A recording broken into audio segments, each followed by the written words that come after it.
ராவல்பிண்டி, லாகூர், இஸ்லாமாபாத் தொடர்ந்து ட்ரோன்கள் பூந்து விளையாடி இருந்திருக்கு. இவங்க சொல்ற மாதிரி ட்ரோன்கள்லாம் இவங்க டவுன் பண்ணல பாகிஸ்தான்.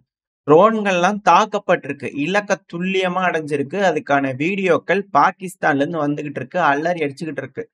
இந்த லாவர்பண்டியில இருக்கக்கூடிய ஏர் டிஃபென்ஸ் சிஸ்டம் வந்து பாத்தீங்கன்னா எப்படி அப்படிங்கிறது வந்து பாத்தீங்கன்னா வீடியோவோட இமேஜஸோட வந்து பாத்தீங்கன்னா நம்மளோட ட்ரோன்கள் படம் பிடிச்சுக்கிட்டு இருக்கு. சீனாவோட ரேடார் சிஸ்டமா இருக்கட்டும், லான்ச்சர்ஸா இருக்கட்டும், இது எல்லாமே அக்கு வேற ஆணி வேறையா லொகேஷன் எக்ஸாக்டா வந்து பாத்தீங்கன்னா நம்மளோட ராணுவ வீரர்கள் எடுத்துக்கிட்டு இருக்காங்க. துல்லியமான தாக்குதல்கள்.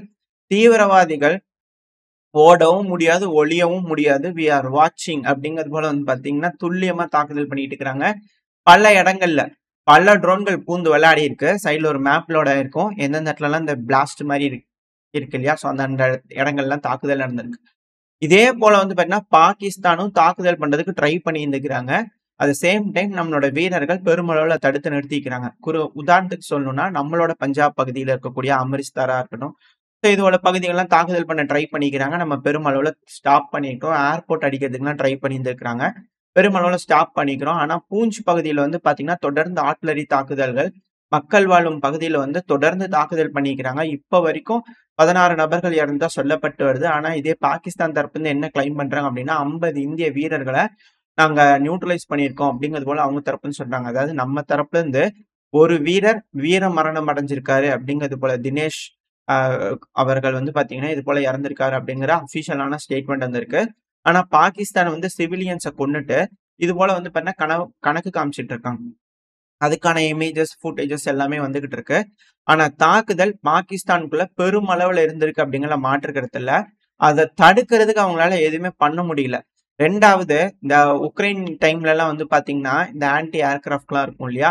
ஸோ அந்த கன்னெல்லாம் யூஸ் பண்ணி தாக்குதல் பண்ண ட்ரை பண்ணிக்கிறாங்க. ஆனா அது எந்த ஒரு பிரயோஜனமுமே இல்ல. அதாவது உதாரணத்துக்கு தோராயமா சொல்லப்பட்டுட்டு வருது அனலிஸ்ட் தரப்புல இருந்து இது போல இரு தரப்புலையும் ஹெவியான தாக்குதல்கள். அது பச்சை கலர்ல இப்போ ஒரு மேப்லோட இருக்கும். இது இரு தரப்புலையும் நடந்த தாக்குதல்கள். ஸோ 2 சைட்லயும் வந்து பாத்தீங்கன்னா டார்கெட் பண்ணிக்கிறாங்க. நம்மளோட வடக்கு பகுதி, அதுக்கப்புறம் வந்து பாத்தீங்கன்னா மேற்கு பகுதியில வந்து பாத்தீங்கன்னா டார்கெட் பண்ணிக்கிறாங்க பாகிஸ்தான் தரப்புல இருந்து. ஸோ இது போல தாக்குதல் நடக்குது. இல்ல தடுத்திருக்கணும் அப்படின்னா இரு தரப்புலையும் எல்லைக்கோட தாண்டாம உள்நாட்டுக்குள்ளேயே வந்து பாத்தீங்கன்னா குறைஞ்சது 100க்கும் மேற்பட்ட விமானங்கள், 120 விமானங்கள் கிட்ட ஆப்ரேட் ஆயிருந்திருக்கலாம். பல மணி நேரத்துக்கு வந்து பாத்தீங்கன்னா ட்ரோன்கள், மிசைல்கள் இது எல்லாத்தையுமே வந்து பாத்தீங்கன்னா நியூட்ரலைஸ் பண்ணிக்கிறான். At the same time Pakistan அப்படி ரைஸ் பண்ணியிருக்கும் போது நம்மளும் சுட்டு வீழ்த்தி இருக்கலாம் அப்படிங்கிறது போல. ஏன்னா பாகிஸ்தானோட ஒரு விமானம் கீழே விழுந்து எரிஞ்சிருக்கிறத போன வீடியோ பதிவுல பார்த்திருப்போம். பட் சேம் நம்ம இந்த டைம்லயும் அட்டாச் பண்ணலாம். ஸோ ஹெவியான இழப்புகள் அப்படிங்கிறது பாகிஸ்தானுக்கு இருந்திருக்கு. ஸோ பாகிஸ்தான் இப்போ நம்மளோட கான்டாக்டை எஸ்டாப்ளிஷ் பண்ணியிருக்காங்க. அடி பயங்கரமா விழுந்திருக்கு. ஸோ அந்த விழுந்த அடியை வந்து பாத்தீங்கன்னா கிரகிச்சுக்க முடியல. பயங்கரமா அடி வாங்கியிருக்காங்க. ஸோ இப்போ நம்ம கிட்ட வந்து பாத்தீங்கன்னா கான்டாக்டை எஸ்டாப்ளிஷ் பண்ணி இருந்திருக்காங்க. ஸோ பேச்சுவார்த்தைகள் ஆரம்பிக்கிறாங்க. பாகிஸ்தான் தரப்புல இருந்து மன்னிச்சுக்கோங்க சார் அப்படிங்கிறதோட வந்திருக்கிறாங்க. ஸோ பார்ப்போம் என்ன மாதிரியான முடிவுகள் இருக்க போகுதுன்னு. ஆனா நம்மளோட அரசாங்க தரப்புல இருந்து ரெடினஸா இருக்கணும் அப்படிங்கிறத சொல்லிக்கிறாங்க. ஏன்னா இந்த தீவிரவாதிகள் பல இடங்கள்லயும் இப்ப ஒளிஞ்சிருந்திருக்காங்க இல்லையா? ஸோ எல்லாம் தேடி தேடி வெளியே வா அப்படிங்கிறத நம்மளோட ட்ரோன்கள் அடிச்சுக்கிட்டு இருக்கு அப்படிங்கிற மாற்று கருத்துல. இதெல்லாம் சிவிலியன் வாழும் பகுதி அப்படிங்கிறது போல எதுவுமே கிடையாது. எல்லாமே தீவிரவாதிகள் இருக்கக்கூடிய பகுதிகள் தான். அது மட்டும் இல்லாம இந்த ஜமாய் இருக்கு இல்லையா? பாவல்பூர் பகுதியில அந்த பாகிஸ்தானோட பகுதியில அதான் லஷ்கர் இ தொய்பாவோட புகலிடம், தீவிரவாதிகளோட புகலிடம். அதை தாக்குதல் பண்ணியிருக்கு இல்லையா? இப்போ மேக்ஸார் பொம்பளை அமெரிக்கா வந்து பாத்தீங்கன்னா அந்த இடத்துல இந்த இடத்துல எல்லா பக்கமும் உளவு வேலை பார்க்கறது தான். ஸோ இந்த தடவை பார்த்துக்கிறாங்க. எந்த அளவுக்கு துல்லியமா நம்மளோட மிசைல்கள் இறங்கி இருக்கு அப்படிங்கிறத அந்த வீடியோ அவங்க எடுக்கக்கூடிய சேட்டலைட் இமேஜ் வந்து நம்மளுக்கு புரிஞ்சுக்க முடியுது. ப்ரிசைஸ் அதாவது அந்த டோம்லயே விழுந்திருக்கு. கொஞ்சம் அங்க இங்கெல்லாம் மிஸ் ஆகல. டோம்லயே விழுந்திருக்கு. அந்த அளவுக்கு பின் பாயிண்ட் அக்யூரசி.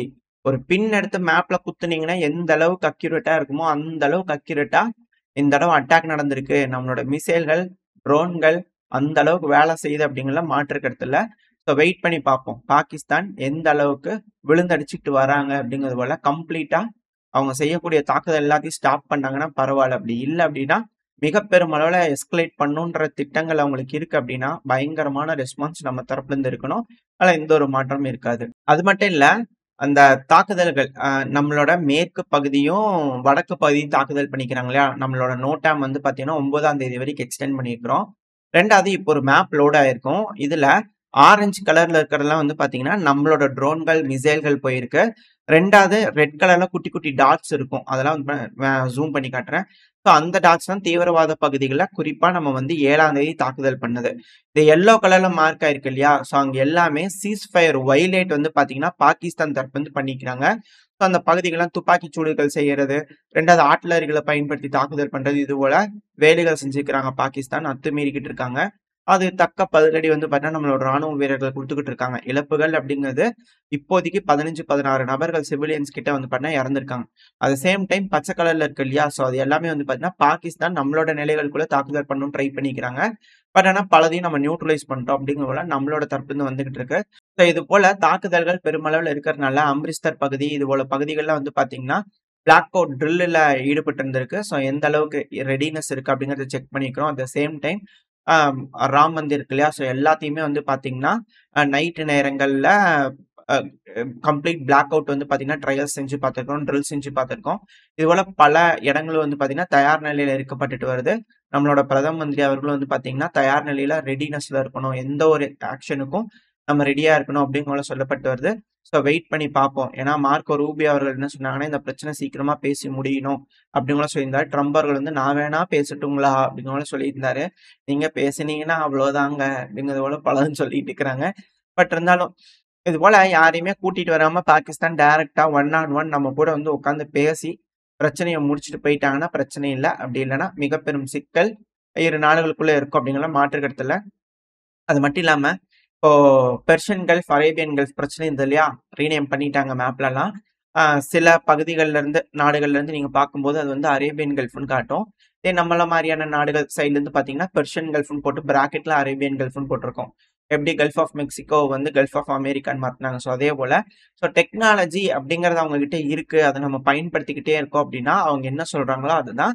அவங்க பாட்டுக்கு இஷ்டத்துக்கு நாளைக்கு இந்தியாங்கிறதே எம்தியா அப்படிங்கிறத போல மாத்துனாலும் ஆச்சரியப்படுறதுக்குள்ள எல்லா பக்கத்துலயும் பேர அழிச்சு, அழிச்சு அவங்களுக்கு வேணுங்கிற மாரி வச்சுட்டு போயிருவாங்க. ஸோ பார்ப்போம். இன்னும் என்ன மாரியான திட்டங்கள அவங்க வகுத்துக்கிட்டு இருக்காங்க அப்படிங்கலாம் பார்த்துடலாம். 2வது இஸ்ரேல் ரொம்ப அப்செட்டா இருக்கிறாங்க அமெரிக்கா மேல.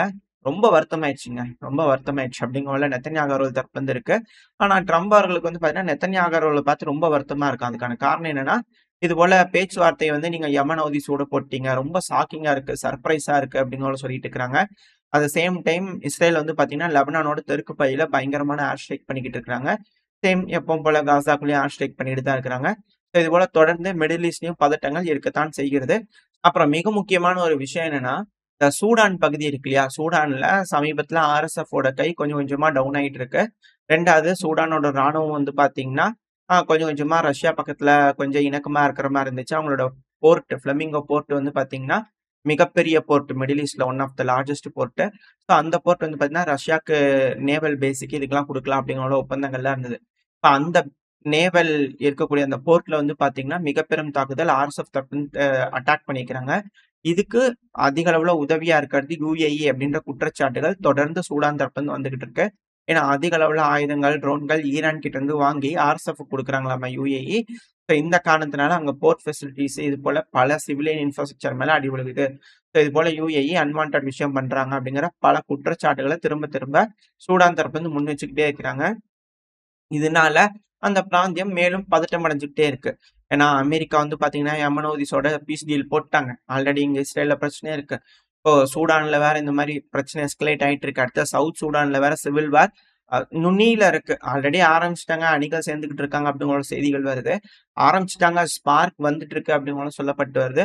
ஸோ அதுவும் வெடிக்க ஆரம்பிச்சுச்சுன்னா, மிக பெரும் அளவுல பிரச்சனை நிலைமையெல்லாம் தலைகீழா மாறிரும் அப்படிங்கிற சொல்லப்பட்டு வருது.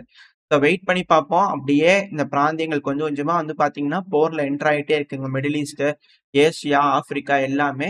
ஸோ அது மேலும் மேலும் இந்த பிரச்சனை இந்த உலகத்துக்கு வந்து பார்த்தீங்கன்னா, அதிகமான சிக்கல்களை ஏற்படுத்தும். ஸோ உலக நாடுகள் பேசி இத முடிச்சுக்கிட்டாங்க அப்படின்னா, பிரச்சனையெல்லாம் ஸ்மூத்தா முடிச்சாங்கன்னா பரவால்ல. அப்படி இல்லன்னா, மிக பெரும் பிரச்சனை வெடிக்கும் அப்படிங்கிறதுல மாற்று கருத்து இல்ல. ஸோ வெயிட் பண்ணி பார்ப்போம். என்ன மாரியான முடிவுகள் இங்க இருக்கக்கூடிய நாடுகள்லாம் எடுக்க போறாங்கன்னு சொல்லிட்டு. ஓரளவுக்கான தகவல்கள் இந்த பதிவுல பார்த்திருப்போம்னு நினைக்கிறேன். இதோட இந்த பதிவு நான் முடிச்சுக்கலாம். இந்த பதிவு எப்படி இருந்துச்சு உங்களுக்கு பிடிச்சிருக்கா? பிடிச்சுனா லைக் பண்ணிட்டு, உங்க ஃப்ரெண்ட்ஸ் அண்ட் ஃபேமிலியோட ஷேர் பண்ணிக்கோங்க. அது கூடவே மறக்காம இந்த பதிவு பத்தின உங்களோட கருத்துக்கள கமெண்ட் செக்ஷன்ல சொல்லுங்க. இந்த பதிவு நல்லா இருக்கும்ன்ற நம்பிக்கையில அடுத்த பதிவுல உங்கள சந்திக்கிறேன். அது வரைக்கும் ஸ்டே சேஃப். பாய்.